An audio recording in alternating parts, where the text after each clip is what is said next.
the cut-offs, etc. will be important. So I'm going to hand you over firstly. This is a great sort of racing double act, the Anton Deck of handicapping. Andrew Miller and Martin Greenwood. Andrew deals with the hurdlers, Martin deals with the chasers. I'm going to hand over to who wants to go first. Martin first, he'll take you through the races, and then we'll take questions to the handicappers now, actually, once they've finished. So any questions you've got, we'll be asking them in a few minutes' time. Martin, take it away. Good afternoon, everyone. We're going to keep the show sweet because we don't want to see too many glazed eyes. Basically go chronologically by the day, just trying to give you a rough idea of the cut-offs. It's not a scientific thing, we're just trying to give you the best guess here. Any questions at the end, feel free to ask them. If not, catch us after the event. We're happy to discuss individual races, individual horses. We're going to stay around for a while, so feel free to come and have a word. As Ollie said, I'm doing the chasers and Andrew's doing the hurdlers. So we'll start on the Tuesday, obviously, and the Ultima.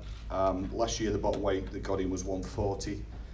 That is currently 60th on the list at the minute, so that suggests that 140 could be not the bottom weight this year. It could actually be a bit higher. It's an upward curve for this race. So the last 3 years have been 134, 137, 140. So I'm guessing that 140 will be very much on the cusp. The 5 horses that chased home Beware the Bear last year are all entered again. There's a few Grand National entries, 15 to the field, which is Vindication, the top weight. There's 24 runners, a £5 penalty if anybody wants to run in between. That might give you a chance of getting in. Moving on to the Northern Trust Novice Handicap. This is a slightly smaller field of 20. Again, the penalty applies, £5. Last year's bottom weight was 138. I think we can all remember the winner. Hopefully it'll be a bit more competitive this year.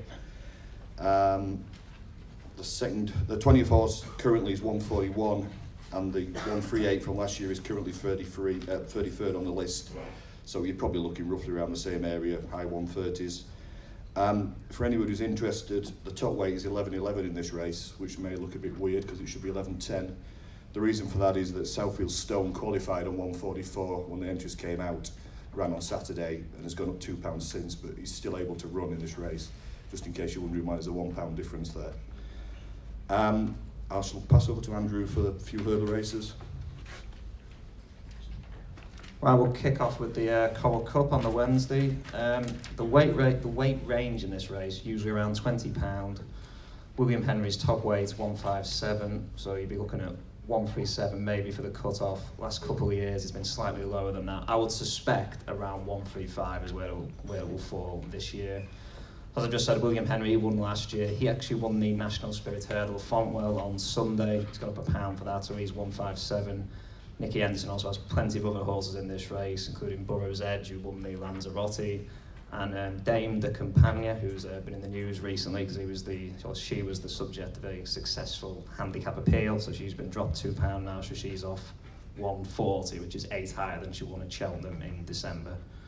Other interesting note, Nicky Henderson also had Downtown Getaway, who won at Kempton at the weekend. He's had a small rise for that, and that probably helps his chances of getting in the race.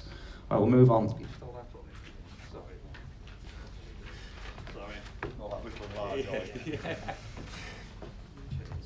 Right, Fred Winter, 16th under this. So far the Irish have had 5 winners, including the last 2 years. Last year, number 32 was the last horse in, and that equates this year to Geolac, who's on 9.10. So it looks like the cut-off's going to be 129, possibly 130. We've already got a fairly short price favourite for this, unfortunately, in Aramax. Now, we won the same race at Naas that Band of Outlaws won last year prior to winning this race. So if you're into your trends, that's an interesting one. Repetitio might be the first previous Cheltenham Handicap winner to run in the race, because he beat Oakley in an all-age handicap here in December.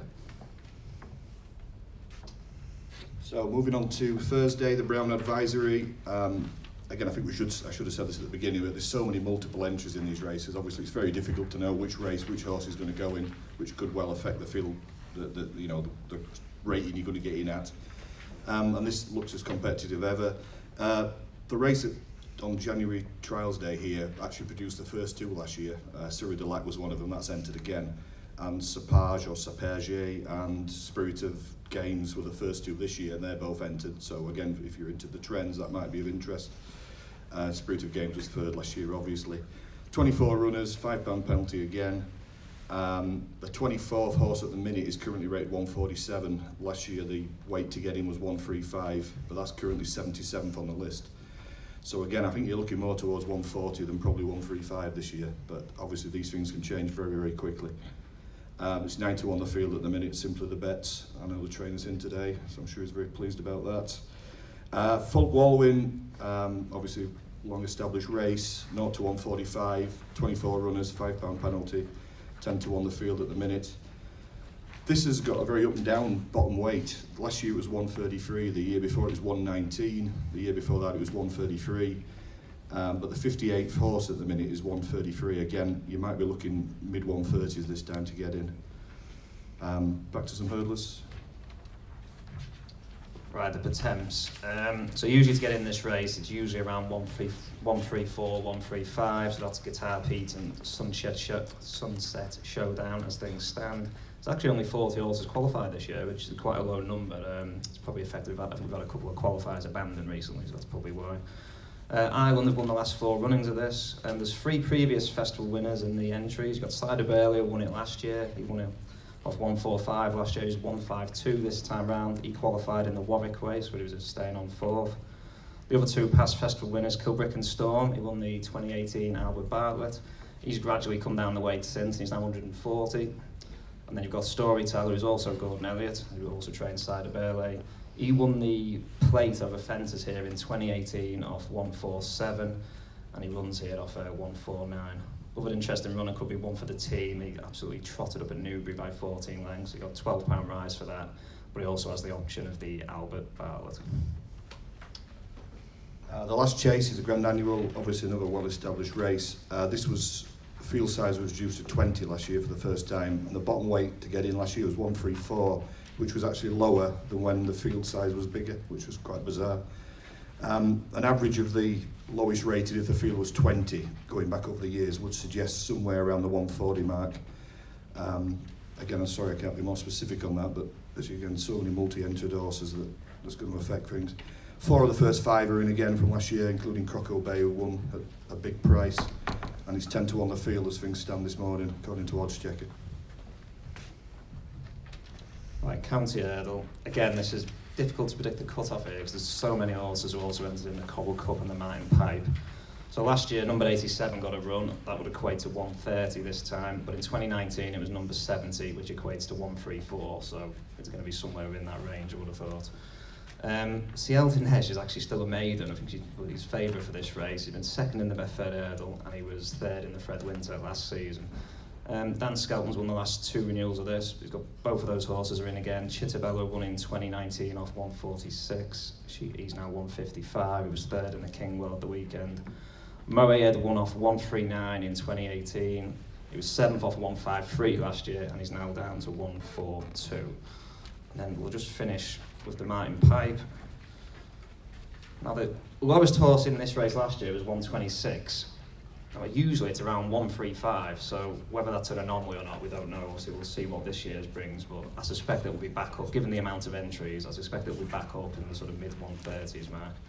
There's loads of horses double entered in this race, and to be honest, I'd be doing well to name a definite runner at the moment, so I think we'll leave it there. Terrific stuff. If I can just duck in quickly, we'll take questions from the floor now, but just to kick things off, can you just explain what happened with the Dame de Compagnie story? That has been in the news recently. For those that don't know, just remind me. So she won at Cheltenham in December. She originally went up £8, 132 to 140. Then the horse that was runner-up, Indefatigable, won a listed race at Warwick a couple of weeks ago. So I went back, looked at the race. I thought, right, it's a bit low now, this race. I bumped the race up £2. So Dame de Compagnie got a further £2 rise to 142. Cut a long story short, trainer owner thought it was unfair, weren't happy, complained to me. I said, no, I'm sticking by my original decision. They used the independent appeals process, which obviously every trainer is free to do so, and the appeal panel, the 3-man panel, sided with Nicky Anderson, so the horse has been dropped back to 140. I will just ask this question to both of you quickly. Were there any horses that were particular head scratchers for you to assess? To be honest, I would say more just the sheer number of Irish trained entries. Because obviously all the British horses already have handicap marks, obviously that's straightforward, but obviously all the Irish entries, you've got to go and look through these horses' form and put marks on these horses, and just the sheer amount. Just, you know, obviously we get all the entries last week, we had till this Monday to do it, so quite a lot to do in a short space of time. One horse that was particularly interesting from Ireland, I was actually working when she made her long-awaited comeback run the other day in the she's in the Potences Relegate, the champion bumper winner from a few years ago. It would be a remarkable story with Colin Murphy now training her, etc. What have you done with her, Mark? Yeah, so she's 137. She actually showed pretty well in that race last week. It was staying on nicely. I mean, look, you know, she's a lightly raced horse, isn't she? Open to improvement. Yeah, she's 137. I think she's 132 in Ireland, so she's 5 higher than over there. Okay. And Martin, any particular horses that were head scratchers for you? Yeah, usually it's the novice chasers from Ireland because they qualify under a different system. For people who don't know, that after their hurdling career is finished in Ireland, they basically go back to zero and re-qualify. Whereas in England, obviously, your hurdle mark is still pivotal for your early chase runs. So we have some discrepancies. Dallas to Pigtons, you probably all know about, is a good example of that sort of horse. So it's just those, and there's quite a few of those. I'll be here all day telling them up, you know, so there's quite gaps between the Irish marks and the English marks, but that's mainly down to a different qualification system. Okay, good stuff. Any questions from the floor before we move on to the other trainers? Anyone? You lads are sticking around, aren't you, as well? So I'm sure if anyone wants to ask questions. Anyone? No, you've covered it all. Fantastic. Right, they... That means they're all right, Ollie. I'd quite like a camera on the private conversations that you have. Thank you very much to the lads.